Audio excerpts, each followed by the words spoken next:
सुबह से मांग संख्या 40 और 45 के ऊपर पक्ष और विपक्ष के दोनों ही माननीय विधायक अपनी अपनी बात कह रहे हैं और पक्ष के सदस्यों ने भी आलोचना के आधार के ऊपर सरकार का ध्यान इंगित करने का काम किया और प्रतिपक्ष के सदस्यों ने भी किया।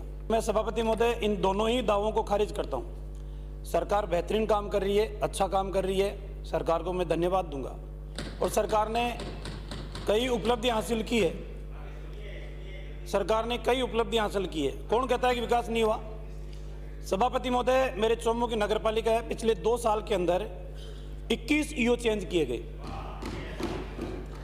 पहले सलीम खां ईओ था, उसको हटाया, सूर्यकांत आया, सूर्यकांत को हटाया, अजय अरोड़ा आया, अजय अरोड़ा को हटाया, पवन कुमार आया, पवन कुमार को हटाया, सरिता आई, सरिता को हटाया, शुभम आया, शुभम को हटाया, फिर सलीम आ गया, सलीम को हटाया, फिर ऋषभदेव आ गया, ऋषभदेव को हटाया, फिर सलोनी आ गई, सलोनी को हटाया, फिर वर्षा आ गई, वर्षा को हटाया, फिर लोकेश सैनी आ गया, लोकेश सैनी को हटाया, फिर वर्षा आ गई, फिर वर्षा को हटाया, फिर हेमेंद्र आ गया, हेमेंद्र को हटाया, सहदेव चारण आ गया, सहदेव को हटाया, फिर हेमेंद्र आ गया, हेमेंद्र को हटाया, फिर देवेंद्र जिंदल आ गया, फिर देवेंद्र को हटाया, फिर सज्जन कुमार आ गया, सज्जन को हटाया, फिर देवेंद्र आ गया, फिर देवेंद्र को एपीओ कर दिया, देवेंद्र कोर्ट स्टेट लेकर आ गया, फिर शिव कुमार आ गया, फिर जितेंद्र आ गया।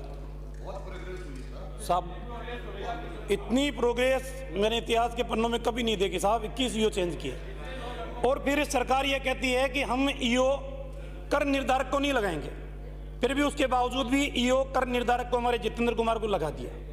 अब मुझे ये पता नहीं है कि सब लोग कह रहे हैं कि शांति धारीवाल जी बहुत मजबूत आदमी है, कठोर आदमी है, जिद्द के पक्के आदमी है, फिर भी ये किसके दबाव में है? ये मेरी समझ से परे है। इसलिए मेरा निवेदन है, अगर नियम विरुद्ध ईओ लगा हुआ है तो सभापति महोदय इसको तत्काल हटाया जाए। नंबर 1। दूसरी सरकार की उपलब्धि बताता हूँ सभापति महोदय। मेरी नगरपालिका चौमू के अंदर एलईडी की खरीद की गई, एलईडी की जांच की गई। जांच के अंदर डीडीआर ने कहा कि अनियमितताएं हुई है और डीडीआर ने लिखा कि विजिलेंस इसकी जांच करके आवश्यक कार्रवाई करे। डीएलबी विजिलेंस को पत्र लिखने के बावजूद भी 1 साल से विजिलेंस ने कोई कार्रवाई नहीं की। ये प्रगति है। तीसरी प्रगति बता रहा हूं सभापति महोदय।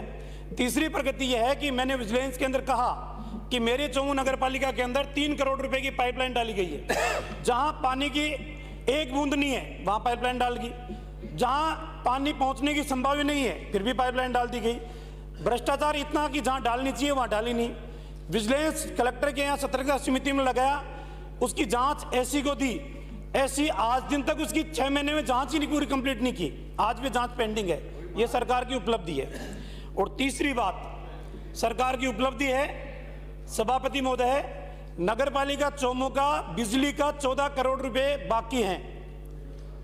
कल ही बिजली विभाग ने 48 कनेक्शन रोड लाइट के काट दिए, पूरा शहर अंधेरे के अंदर है। और बिजली विभाग के अधिकारियों ने चेतावनी स्पष्ट रूप से यह दी है कि कल तक पैसे जमा नहीं कराए तो पानी के ट्यूबवेलों के कनेक्शन भी काटे जाएंगे। यह सरकार की उपलब्धि है। पूरा शहर अंधेरे के अंदर है और पानी की अगर कनेक्शन कट गए तो आम आदमी सड़कों के ऊपर आ जाएगा। सभापति महोदय, विषय गंभीर है, सरकार इस ओर ध्यान दे। एक सभापति महोदय, आपसे निवेदन करना चाहूंगा, सरकार कैसा काम कर रही है। मेरे यहाँ पट्टा बनाने के लिए, देखो एक बात के लिए सरकार को धन्यवाद है, यह किसी के साथ भेदभाव नहीं कर रही।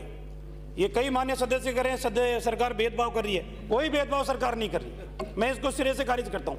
मेरे यहाँ चौमू के अंदर श्रीमती शांति देवी वाइफ ऑफ देवीसाई योगी 23/6/2022 पट्टा बनवाने के लिए रसीद कटाई, पुस्तक संख्या 441 क्रमांक संख्या 41, रसीद कटी 501 रुपए की।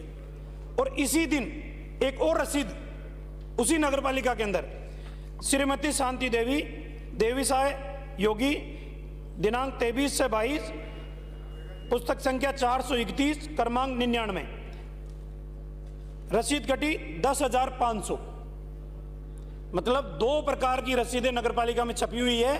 रिकॉर्ड के अंदर ली गई 501 रुपए की और प्रार्थी को दी गई 10,500 रुपए की। इसकी भी जांच नहीं हुई। अब सभापति महोदय, जो मैंने पहले बात की कि नगरपालिका किसी के साथ भेदभाव नहीं करती, एक कांग्रेस के कार्यकर्ता है, नाम नहीं लूंगा, बहुत वरिष्ठ है, पुराने, ता जिंदगी कांग्रेस को वोट और नोट दोनों दिए। उनकी नगरपालिका का चेयरमैन आ गया तो उसने सोचा कि मेरी सरकार आ गई, तो उन्होंने बाजार के अंदर दुकान थी, उस दुकान का जीर्णोद्धार कराने के लिए ठंडी कर दी, दुकान बनाने लगे तो नगरपालिका के लोग आके बैठ गए। नगरपालिका के लोगों ने कहा कि अरे मैं तो कांग्रेस का पुराना कार्यकर्ता हूँ, कि साहब चेयरमैन से मिलो। चेयरमैन से मिले, लाखों रुपए देने पड़े, तब जाके दुकान बनी है। तो मैं इस सिरे को खारिज करता हूँ कि किसी के साथ कांग्रेस के कार्यकर्ताओं को पैसे देने पड़ रहे हैं, आम आदमी को पैसे देने पड़ रहे हैं। तीसरी बात निवेदन करूंगा सभापति महोदय कि आज जिस तरीके से हैं, हाँ भेदभाव नहीं करें किसी को, सब इससे समान। एक सभापति महोदय मेरा आपसे निवेदन है कि आज हालात क्या है। अभी विद्याधर से आने वाले मान्य सदस्य कह रहे थे, मैं भी इन्हीं के विधानसभा क्षेत्र से गुजरता हूं, आप भी उधर से गुजरते हैं। बरसात के दिनों के अंदर नगर निगम को नाव की व्यवस्था करनी चाहिए, डहर के बालाजी से लेकर और आपके विद्याधर नगर डिपो तक नाव चलानी चाहिए। इतना बरसात का पानी बढ़ता है। फिर आगे वहां 14 नंबर चले जाओगे तो 14 नंबर के ऊपर भी यही स्थिति है, पानी निकासी की कोई व्यवस्था ही नहीं है। लाखों रुपए खर्च करने का काम करते हैं, वाहवाही लूटने का काम करते हैं, लेकिन हालात यह है कि हर साल उनको बजट की आवश्यकता पड़ती है, क्योंकि बरसात का पानी जब तक सड़कों पे नहीं आएगा सड़कें कैसे टूटेगी और फिर सड़कें दोबारा कैसे नहीं बनेगी, इसलिए बजट की आवश्यकता पड़ती है। सभापति महोदय मेरा आपसे निवेदन है, आज कमला नेहरू नगर की क्या स्थिति है। वहां बीसलपुर के पानी की लाइनों की वजह से सड़कों को तोड़े हुए कई महीने बीत चुके, वहां सीवरेज डालने की वजह से सड़कें टूटे हुए कई महीने बीत चुके, वहां आज भी सही स्थिति नहीं है। मेरे चोमू के अंदर सीवरेज की घोषणा की गई, इसी सदन के अंदर की गई, क्या 4th फेज के अंदर चोमू में सीवरेज लाइन डाली जाएगी। फिर बाद में कहा कि आपका STP प्लान तो कैंसिल हो गया, अब रिवाइज प्लान बना रहे हैं। आज दिन तक सीवरेज कब डलेगी, आज भी चोमू के बासिंदे इंतजार करें। सभापति महोदय अगर सरकार की करने की मंशा नहीं है तो घोषणाएं करने की आवश्यकता नहीं है कतई। वो कहते ना घर में नहीं है दाने अंबा से नहीं बुनाने, तो जब बजट नहीं है घोषणाएं क्यों करते हो, जितना पैसा है उतनी घोषणाएं करें। दूसरी आपसे निवेदन करूंगा सभापति महोदय, मेरा नगरपालिका क्षेत्र और 3 ग्राम पंचायतें JDA की पेरापेरी के अंदर आती है। JDA ने सारी जमीनें अपने नाम करवा ली, अब वहां आबादी विस्तार करना है तो जमीन नहीं है, वहां अगर सुविधाएं विकसित करनी है तो जमीन नहीं है, वहां स्कूल खोलनी है तो जमीन नहीं है, सब सेंटर खोलना है तो जमीन नहीं है। JDA सारी जमीनों को कॉलोनी डेवलप करके बेचने का काम कर रहा है और वहां स्थानीय ग्राम पंचायतें आज भी विकास के लिए तरस रही है। इसलिए मेरा आपसे निवेदन है, हमारी सरकार ने प्रत्येक ग्राम पंचायत को 50 लाख रुपए दिए थे विकास के लिए। मैं चाहूंगा ये सरकार भी 50 लाख रुपए की राशि उन ग्राम पंचायतों के अंदर दे और कम से कम कुछ जमीनें तो उन ग्राम पंचायतों को रिजर्व करने के लिए दे। एक सभापति महोदय, मेरे यहाँ हाउसिंग बोर्ड की जमीन काफी लंबे समय से पेंडिंग पड़ी है, उस हाउसिंग बोर्ड का भी जो निस्तारण करना चाहे वो निस्तारण करने का काम करें। रिंग रोड जो आपकी बनी थी, किसानों को मुआवजा आज भी बाकी पड़ा हुआ है, इसलिए वो किसानों को मुआवजा भी जल्दी दिलाने का काम करें। एक सभापति महोदय, मेरे जिले के अंदर सांबर का चेयरमैन कांग्रेस का था, रिश्वत के अंदर पकड़ा गया, 1 महीना हो गया, अब तक भी उसको निलंबन करने का काम सरकार ने नहीं किया। मैं चाहूंगा कि जेल में है, सरकार तत्काल उसको निलंबन करने का काम करे।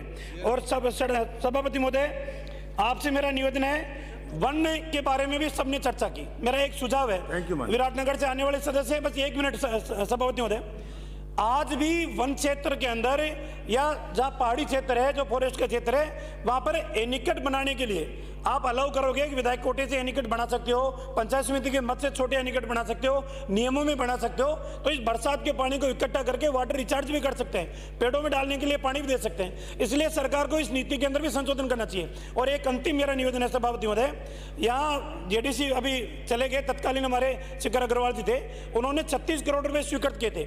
मेरे यहाँ सामो से लेकर वीर हनुमान जी की सड़क जो फॉरेस्ट में, उसका डाइवर्जन कंप्लीट हो चुका, 9.5 हेक्टेयर जमीन का 7.1 किलोमीटर की सड़क है। आज दिन तक फॉरेस्ट उसकी NOC नहीं दे रहा, अगर वो NOC दे दे तो यात्रियों को काफी लाभ मिले।